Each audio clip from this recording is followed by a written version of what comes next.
حضرت انس رضی اللہ تعالیٰ عنہ فرماتے ہیں کہ حضور اکرم صلی اللہ علیہ وسلم نے فرمایا،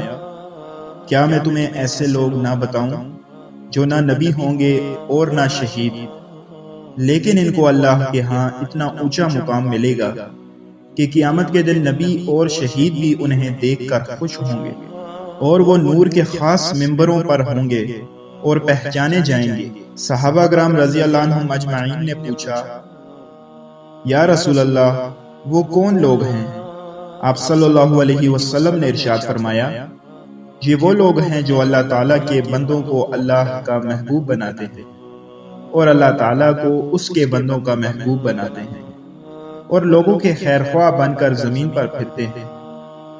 میں نے عرض کیا،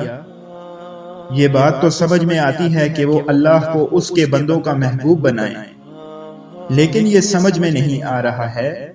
کہ وہ اللہ کے بندوں کو اللہ کا محبوب کیسے بنائیں گے۔ آپ صلی اللہ علیہ وسلم نے فرمایا، یہ لوگ اللہ کے بندوں کو ان کاموں کا حکم دیں گے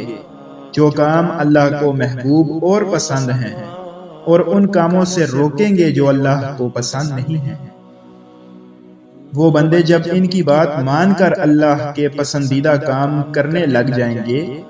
تو یہ بندے اللہ کے محبوب بن جائیں گے۔